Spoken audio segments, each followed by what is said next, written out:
So sa mga naka-Fortuner dyan, hindi pala ito pwede gamitin. Yung palitan nyo ng LED yung tail light nyo or brake light nyo. Ito pala yung problema. Kaya on yung ABS dun. I-try natin ibalik to kung mag-on yung ABS natin.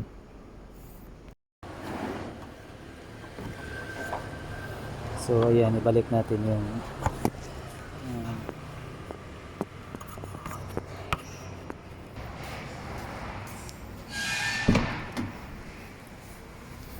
ayan, try natin kung iilaw pa ba yung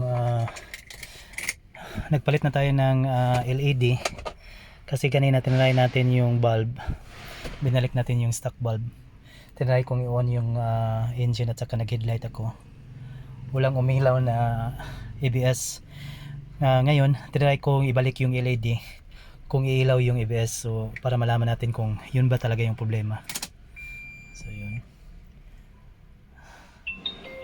engine start natin.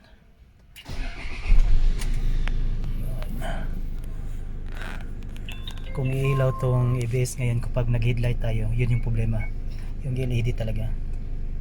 Ayun, yan o, umilaw yung ABS natin. So sa mga naka Fortuner dyan, itong Fortuner natin is second gen ata to, second gen 2013. Hindi pala talaga pwedeng palitan yung tail light natin or brake light natin ng LED kasi umiilaw yung ABS natin. Yan akala ko low battery lang or problema sa alternator. Tinest ko yung alternator ko, okay naman, maganda naman yung alternator natin at saka yung battery natin.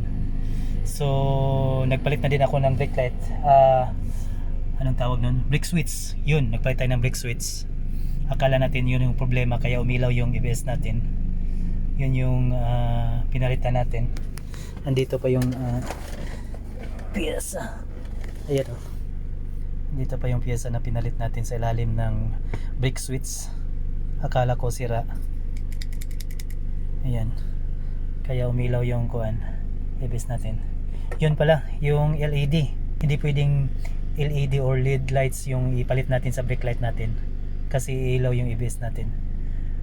Try natin ibalik yung stock bulb, yung bulb talaga ng stock ng Fortuner. Tingnan natin kung iilaw yung ABS pag naka headlight tayo. Yan o, naka headlight tayo. Ito yung pole light, headlight. Ayan, yan, ito na yung stock. Ito yung dahilan kaya nag-a-alarm yung ABS natin. Hindi to pwedeng ilagay sa tail light natin yung LED sa mga Fortuner. Sa mga Fortuner, mayroong Fortuner dyan. Ito yung problema. Pag naglagay tayo ng LED na brake light, mag-a-alarm yung ABS natin. So pinalitan na natin ng stock na bulb yung brake light natin. I-try natin kung iilaw pa ba yung ABS natin para malaman talaga natin yung problema. So yun, engine start. Yun, so wala tayong ABS na nag-on. I-headlight natin. Ayun, naka-headlight. Walang ABS. Di ba? Walang ABS, naka-ilaw. Naka-turn on na yung headlight natin. Ayun o. Ayun o. Walang ABS na lumabas. So, confirm po natin na ito talaga yung problema. Itong LED na brake light yung problema. Yan o.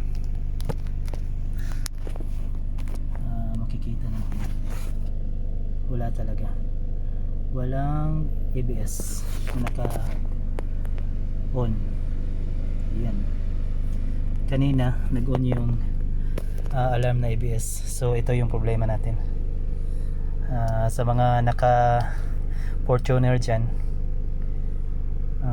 huwag na kayong gumamit ng LED na brake light. Yun. So maraming salamat. God bless lahat. Ride safe.